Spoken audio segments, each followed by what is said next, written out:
Good morning friends.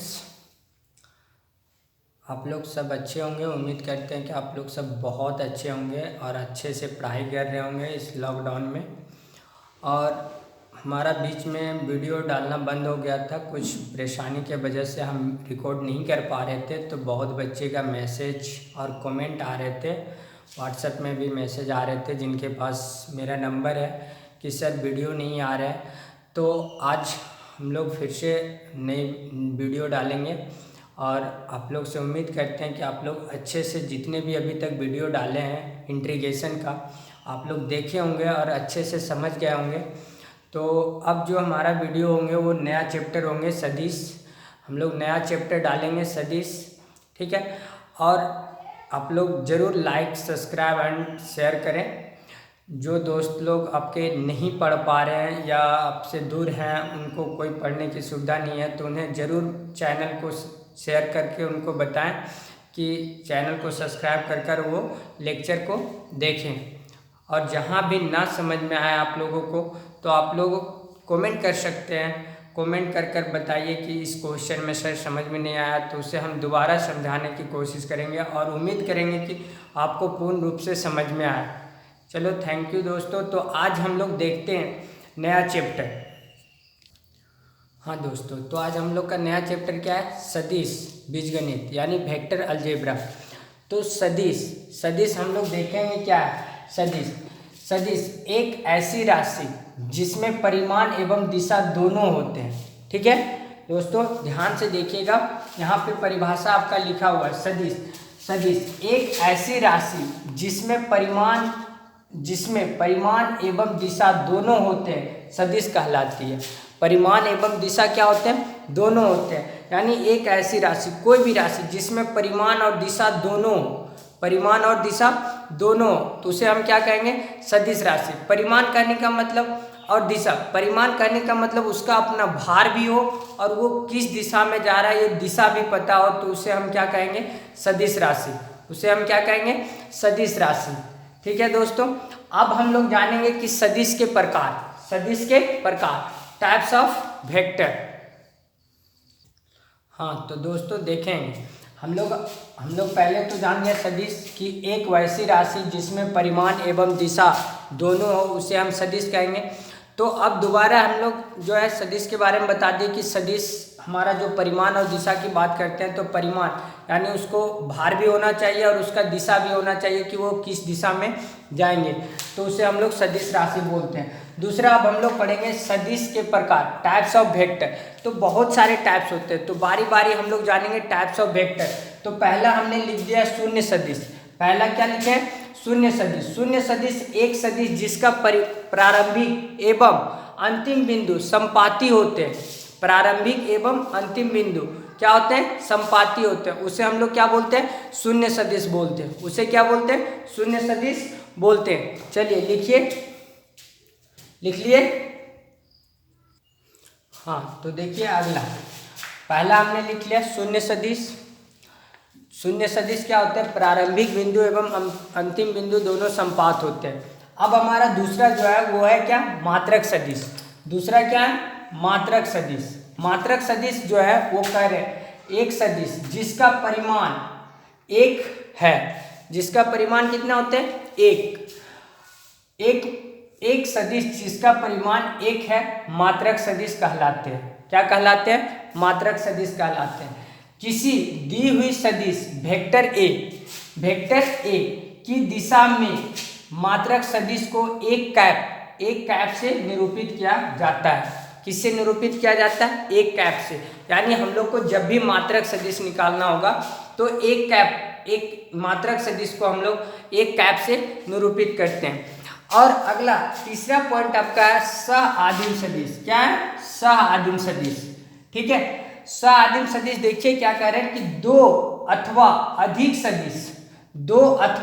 सदिश जिनका एक ही प्रारंभिक बिंदु हो, यानी दो या दो से अधिक सदिश जिसका एक ही प्रारंभिक बिंदु हो, जहां से यानी कि जहां से भी स्टार्ट होगा दोनों एक ही से स्टार्ट हो, एक ही प्रारंभिक बिंदु हो, सह आदिम सदिश कहलाते हैं। तब वो क्या कहलाते हैं? सह आदिम सदिश कहलाते हैं। चलिए लिखिए,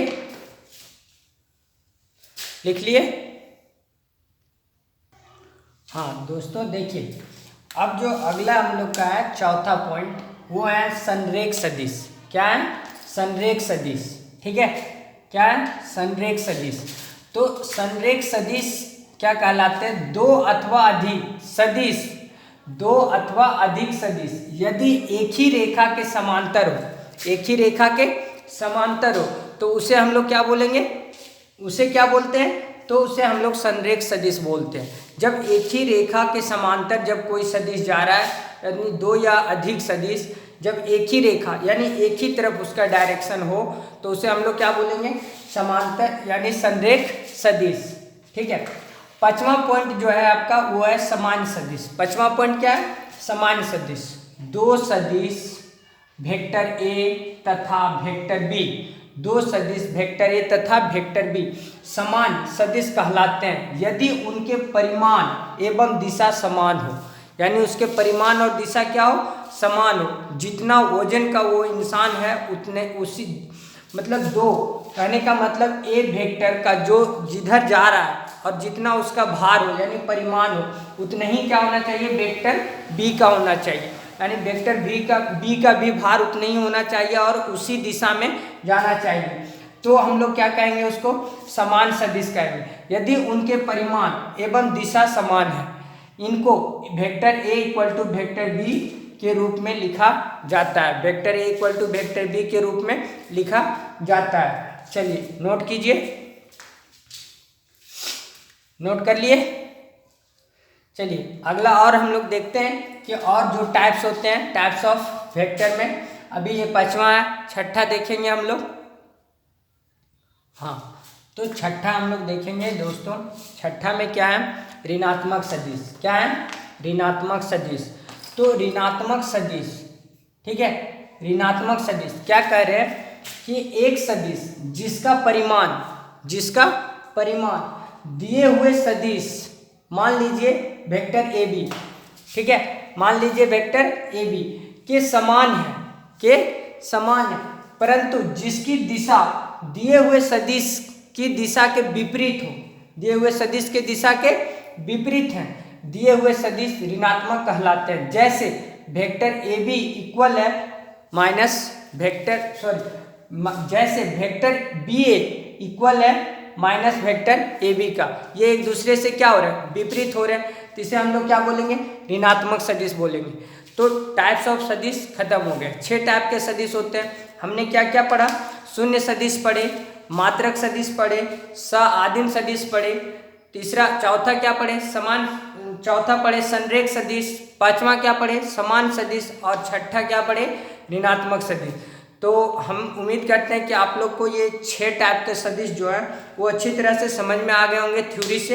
एक बार आप लोग जरूर अच्छे से थ्योरी को पढ़ेंगे और फिर हम लोग देखिए एक ही बार लगातार थ्योरी नहीं पढ़ेंगे, हम लोग टॉपिक बाय टॉपिक थ्योरी पढ़ते जाएंगे। कुछ थ्योरी पढ़ेंगे, फिर उस टाइप का क्वेश्चन करेंगे, फिर थ्योरी पढ़ेंगे और फिर क्वेश्चन करेंगे। ठीक है दोस्तों, और जहाँ ना समझ में आए वहाँ आप लोग जरूर कमेंट कर कर बताएं कि सर यहाँ पे नहीं समझ में आया, तो हम जरूर उसे फिर से बताएंगे। और हमारे चैनल को लाइक करें, सब्सक्राइब करें और शेयर करें अपने दोस्तों के पास। चलिए, तो अब हम लोग यहाँ तक जो हमारा सदिश जान गए, उनके टाइप्स जान गए। अब हम लोग कुछ क्वेश्चन करेंगे, यानी इस टॉपिक जितने भी अभी तक पढ़े इस पे हम लोग अब क्या करेंगे? क्वेश्चन करेंगे। तो देखना है क्वेश्चन दोस्तों। हम लाइव वीडियो रिकॉर्ड करते हुए लिख नहीं पाते क्योंकि इसमें लंबे होते हैं क्वेश्चन, लंबे होते हैं, इसलिए स्पेस ना बचने के कारण इस तरह आपको पहले लिख कर इसके बाद समझाया जा रहा है। ठीक है, हाँ तो दोस्तों अब देखना है क्वेश्चन क्या है? निम्नलिखित मापों को अदिश एवं सदिश के रूप में श्रेणीबद्ध कीजिए। यानी यहाँ पे आपके 6 तरह का माप दिए हुए हैं और इसमें से कौन सा अदिश है और कौन सा सदिश है।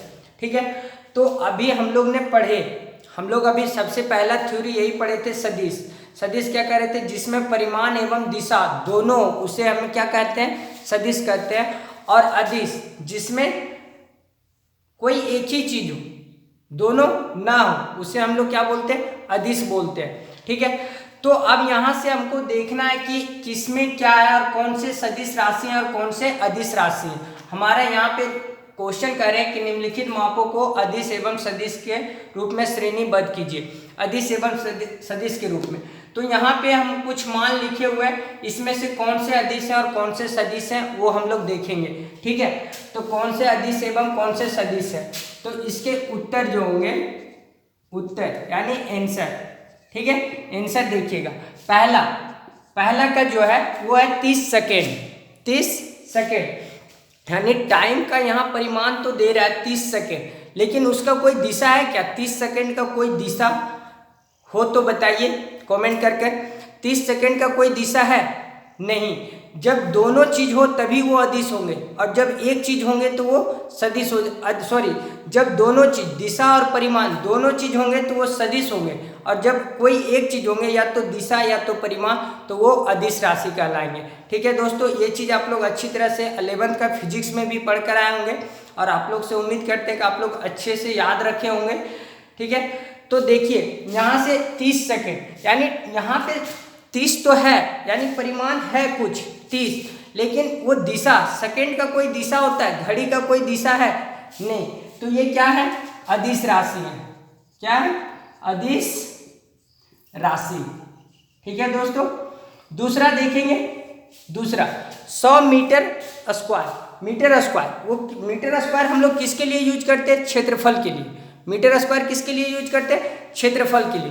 तो 100 मीटर यानी क्षेत्रफल जो है 100 तो दिया हुआ, यानी परिमाण है उसका, यानी क्षेत्रफल कुछ किसी भी एरिया का वो परिमाण 100 है, लेकिन क्षेत्रफल का कोई दिशा होता है क्या?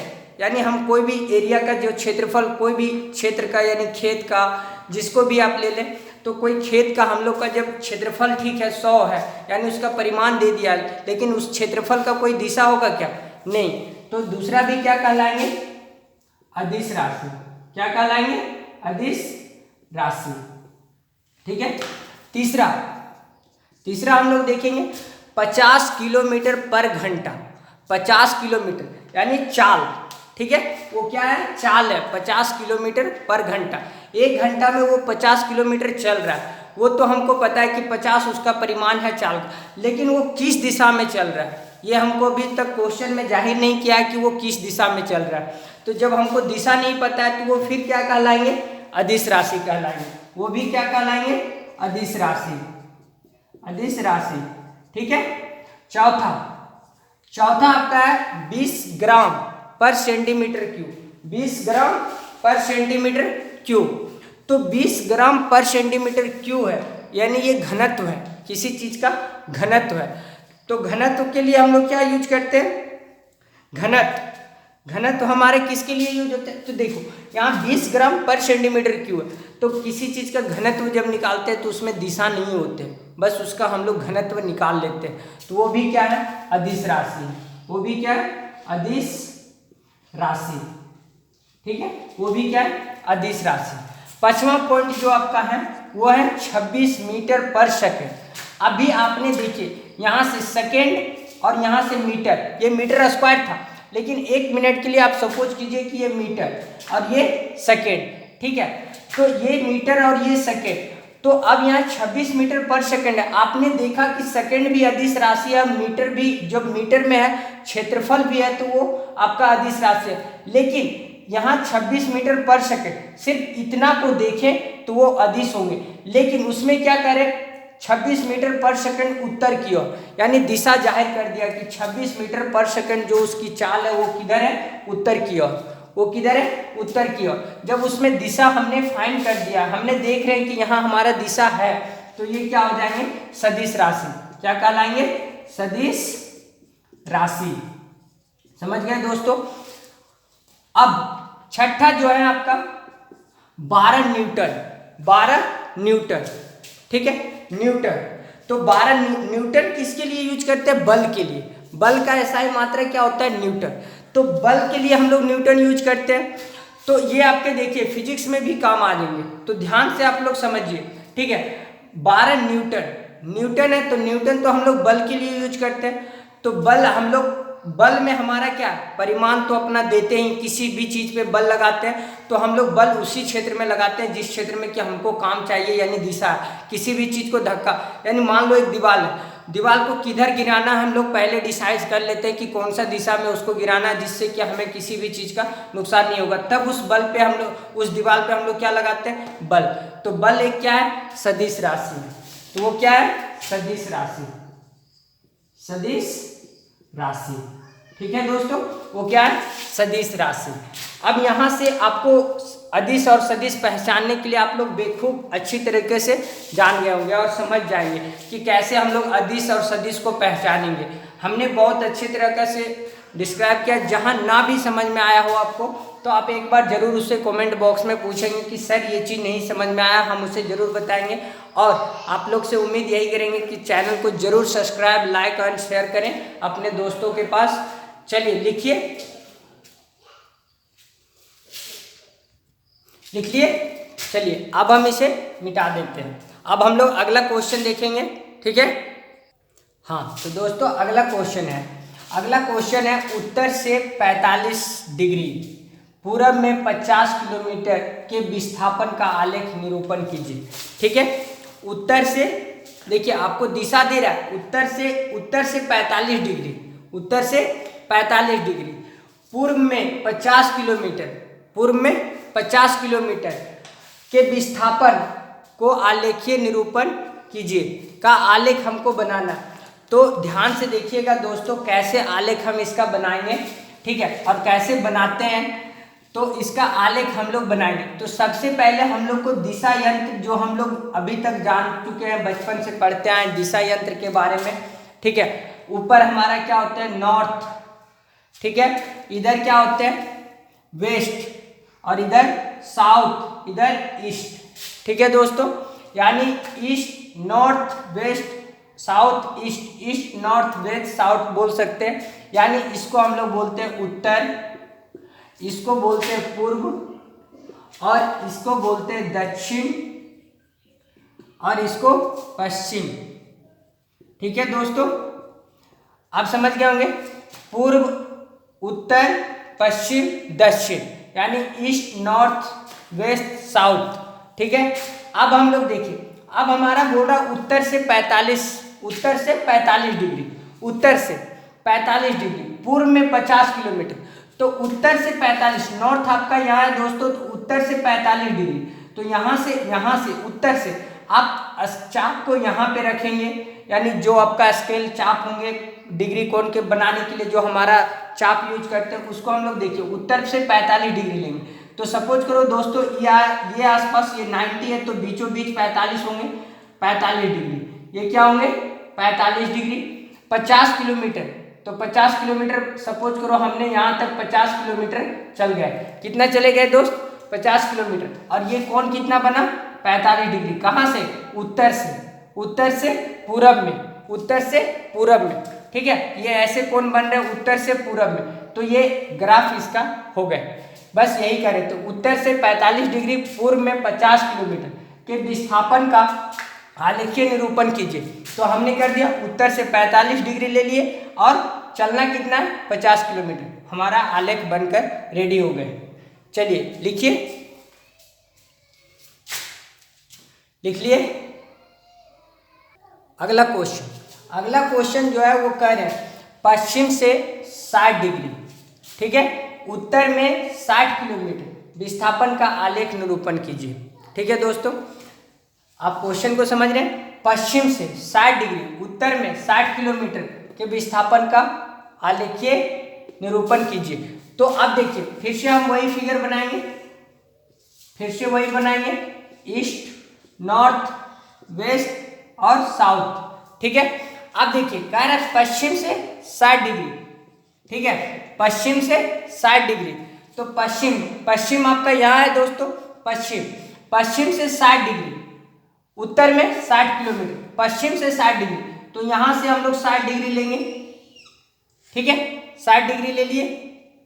ये हम लोग कितना चले 60, सॉरी पश्चिम से 60 किलोमीटर ले लिया, अब कितना चलना है 60 किलोमीटर। तो पश्चिम से 60 डिग्री, पश्चिम से 60 डिग्री, और कितना चले 60 किलोमीटर का विस्थापन। तो ये इसके क्या हो गए आलेख। ठीक है दोस्तों, पश्चिम से 60 डिग्री, हमने पश्चिम से चाप के रखकर 60 डिग्री का कोण बनाया 60 डिग्री, और चलना हमको कितना है 60 किलोमीटर, 60 किलोमीटर हमने चल दिए। तो पश्चिम से 60 डिग्री और 60 किलोमीटर का विस्थापन आलेख यही है दोस्तों। देखिए, चलिए लिखिए, लिख लिए। अगला क्वेश्चन, हाँ तो अगला क्वेश्चन देखेंगे, क्या कह रहे हैं कि दक्षिण से 30 डिग्री पश्चिम में 55 किलोमीटर के विस्थापन का आलेखीय निरूपण कीजिए। ठीक है, दक्षिण से, तो हम लोग सबसे पहले क्या करेंगे दोस्तों कि हम लोग दिशा बनाएंगे। ठीक है, दिशा बना दिए, ईस्ट, नॉर्थ, वेस्ट और साउथ बना दिए। अब हम लोग को देखिए, सबसे पहले हम लोग पहले दिशा बना लिए, इसके बाद दक्षिण से 30 डिग्री, दक्षिण आपका कहाँ है दोस्तों, यहाँ पे, दक्षिण आपका साउथ में, तो यहाँ पे हमारा दक्षिण है साउथ, यानी यहाँ से हमको 30 डिग्री का कोण बनाना है, किसकी ओर, पश्चिम की ओर। तो ये चीज आप ध्यान देंगे कि किसकी ओर बनाना है, ऐसा नहीं कि इधर से इधर नहीं बना देंगे। इधर हम लोग उत्तर की ओर बोलते तो इधर बनता, लेकिन हमारा किसकी ओर बोल रहा है, पश्चिम की ओर, यानी 30 डिग्री का। तो यहाँ से 30 डिग्री का कोण हमने पश्चिम की ओर खींच लिया। चलना हमको कितना है दोस्तों, 55 किलोमीटर, तो हमने यहाँ पे 55 किलोमीटर चल दिए, 55 किलोमीटर, और ये दक्षिण से हमने कितना डिग्री का कोण बनाया, 30 डिग्री का। दक्षिण से हमने कितना डिग्री का कोण बनाया, 30 डिग्री का। ठीक है, हमारा क्वेश्चन जो बोल रहे थे वो बोल रहे थे दक्षिण से 30 डिग्री, हमने दक्षिण से 30 डिग्री ले लिए। इसके बाद पश्चिम की ओर, इधर कभी नहीं बनाएंगे दोस्तों, यहाँ पे जो कह रहे हैं किधर बनाना वो भी आपको ध्यान में रखना पड़ेगा। दक्षिण से पश्चिम जाना है हमको, दक्षिण से पश्चिम की ओर, तो दक्षिण यहाँ है हमारा साउथ। इसके बाद यहाँ से 30 डिग्री हमने ले लिया, कितना हमको चलना था, 55 किलोमीटर, हमने 55 किलोमीटर चल दिए। तो ये हमारा क्या हो गया, आलेख हो गया इसके। चलिए लिखिए, लिख लिए। तो अभी तक हमने बेसिक चीज़ें को जान ली, ठीक है, कि दिशा हम लोग कैसे फाइंड करते हैं, हमारा किस में परिमाण और किस में दिशा होते हैं, कौन सदिश कौन अदिश होते हैं, ये चीज़ हम लोग को जानकारी हो गई है। और उम्मीद करते हैं आप लोग अच्छे से समझ गए होंगे। यदि आप लोग अच्छे से समझ गए और तो वीडियो को लाइक एंड सब्सक्राइब शेयर करें, ठीक है।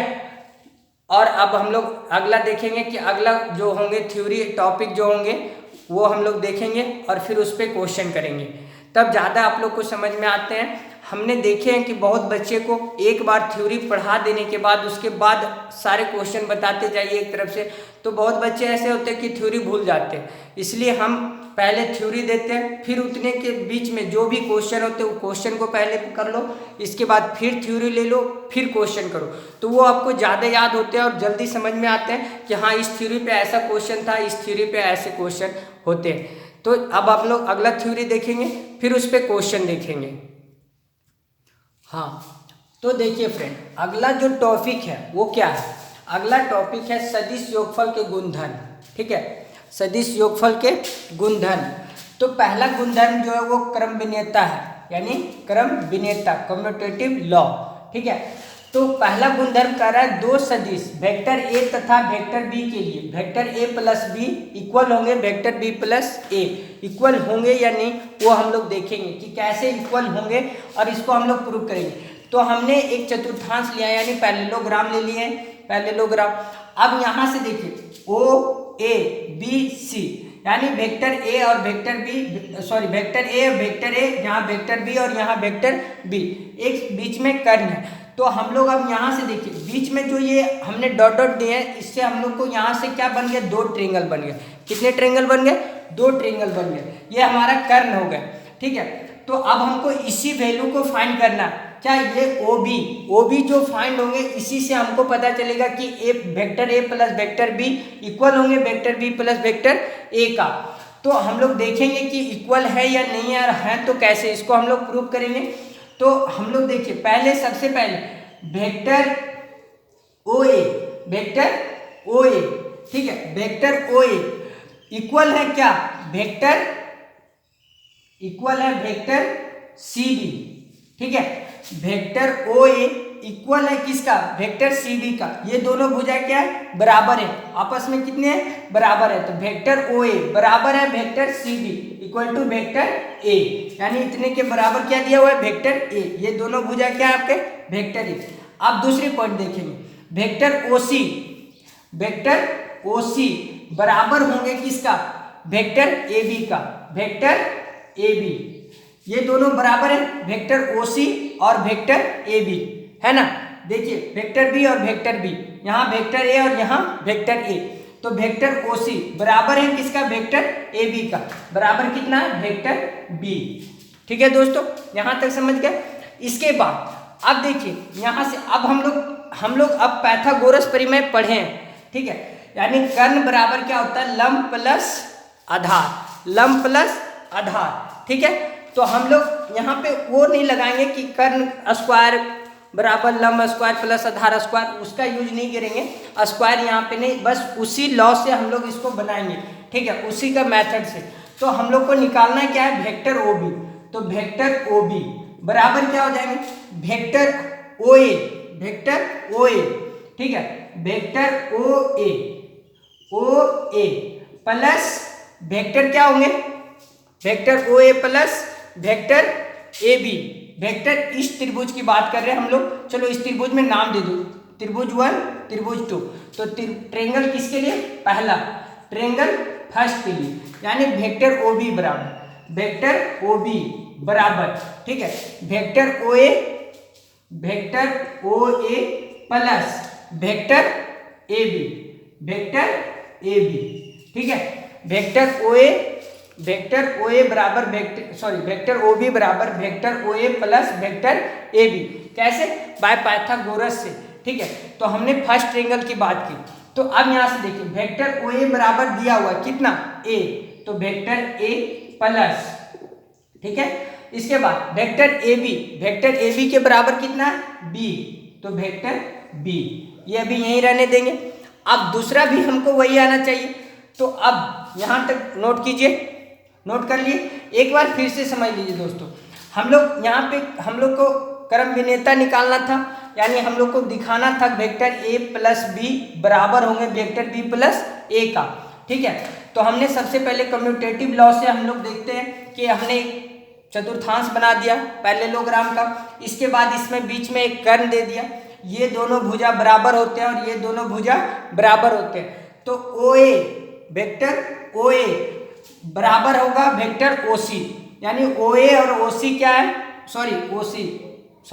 वेक्टर ओ ए बराबर है सी बी का, वेक्टर ओ ए बराबर किसका है, वेक्टर सी बी बराबर वेक्टर ए है, फिर वेक्टर ओ सी बराबर है वेक्टर ए बी का, यानी बराबर बी। तो हमने यहाँ चलिए दो त्रिभुज अलग अलग कर दिए, त्रिभुज 1 त्रिभुज 2, तो हमने यहाँ से सबसे पहले ओ बी फाइंड करना था, तो वेक्टर ओ बी बराबर vector O A plus A B, तो वेक्टर ओ ए का वैल्यू तो दिया हुआ है वेक्टर ए, और ए बी का भी वैल्यू दिया हुआ है वेक्टर बी, तो ओ ए बराबर ए प्लस बी आ गया। चलिए अब इसे मिटा दे, अब हम लोग त्रिभुज 2 सेकेंड देखेंगे, क्या ऊपर मिटा दे रहे हैं, ठीक है। अब हम लोग दूसरे त्रिभुज की बात करेंगे, तो दूसरे त्रिभुज में फिर वेक्टर ओ बी निकालना है, त्रिभुज सेकेंड, ठीक है। अब फिर से ओ बी निकालना है, तो वेक्टर ओ बी बराबर, आपको क्या बोले, लंब प्लस आधार होते हैं, तो अब क्या होगा vector O C plus vector C B, vector C B होंगे। देखिए ओ ए दूसरे त्रिभुज के लिए वेक्टर ओ बी बराबर क्या होंगे, vector O C plus C B, तो vector O C plus C B हमने लिख दिया।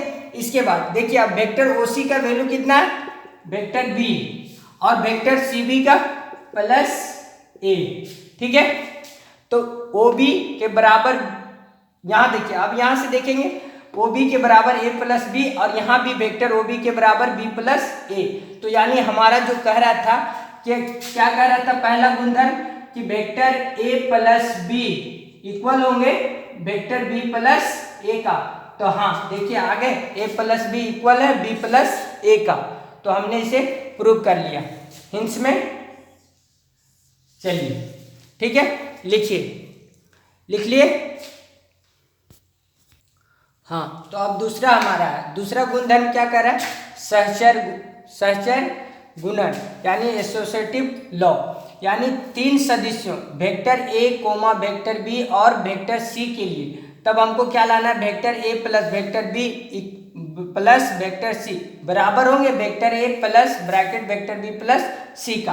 तो हमने फिर से एक फिगर बनाया और इसमें कितने दो हमारे दो विकर्ण हैं, इसमें कितने दो विकर्ण हैं। तो अब हम लोग को देखना है कि कौन से विकर्ण में क्या आते हैं। ठीक है, तो सबसे पहले हमारा जो कॉमन चीज़ है वो हम लोग देखेंगे और हम लोग को प्रूव करके इतना लाना है। ठीक है, तो यहाँ वहाँ पे आपको विकर्ण फाइंड करने थे, लेकिन यहाँ पे OC बराबर लाना है। क्या OC बराबर इतना और इतना आता है, वो चीज़ आपको दिखाने है। तो देखिए सबसे पहले हम लोग लिखेंगे यहाँ से कि वेक्टर OA बराबर वेक्टर A, फिर क्या है कोमा वेक्टर AB बराबर वेक्टर B, कोमा फिर वेक्टर BC बराबर वेक्टर C। ये चीज आप देख रहे हैं, वेक्टर OA बराबर वेक्टर A, फिर वेक्टर AB बराबर वेक्टर B और फिर वेक्टर BC बराबर वेक्टर C। अब हम लोग को OC फाइंड करने हैं। क्या फाइंड करने हैं? OC। ठीक है, तो हम लोग देखते हैं कि वेक्टर O यहाँ से देखिए, अब हम लोग यहाँ से देखेंगे इस पहले अतिविकर्ण से कि vector OB plus BC vector OC plus BC बराबर होंगे OC। क्या होंगे? यानी वेक्टर OC बराबर क्या होंगे? वेक्टर OB यानी vector OB plus vector BC। ठीक है, वेक्टर OC बराबर क्या हो गया? Vector OB plus BC। तो यहाँ से देखिए वेक्टर OC, तो वेक्टर OB बराबर दे दिया A plus B vector B, और वेक्टर BC बराबर कितना दिया हुआ? Plus vector C। ठीक है, यानी वेक्टर OB प्लस BC यानी वेक्टर OB का वैल्यू दे दिया vector A plus vector B और वेक्टर BC का वैल्यू कितना है? Vector C। तो OB प्लस BC हो गए, तो vector A plus B plus vector C। अब दूसरा निकालेंगे इस विकर्ण से, अब हम लोग इधर वाले विकर्ण से निकालेंगे। तो फिर वेक्टर OC बराबर अब क्या होंगे? इस विकर्ण से वेक्टर OC बराबर क्या लिखेंगे? वेक्टर AC प्लस क्या? Vector AB, vector AC plus vector अब इस विकर्ण की बात कर रहे हैं तो हम लोग क्या लिखेंगे? Vector AC plus OA, vector AC plus OA, तो vector AC plus vector OA। तो वेक्टर AC का देखिए वैल्यू दिया हुआ कितना? Vector B plus vector C और प्लस OA का वैल्यू A, तो वेक्टर A। ठीक है, अब ये हमारा क्या हो गया? ब्रैकेट में। तो देखिए हमने इसको आगे पीछे लिख लिया, आप इसको उलट कर भी लिख सकते हैं, यानी ऐसे वेक्टर OC बराबर vector OA plus vector AC लिख सकते हैं। तो यहाँ से क्या हो जाएंगे? A प्लस यहाँ से vector B plus vector C। अब देखिए आ गए vector AB plus C equal होंगे vector A B plus C का। तो आ गए, तो यहाँ पे हिंस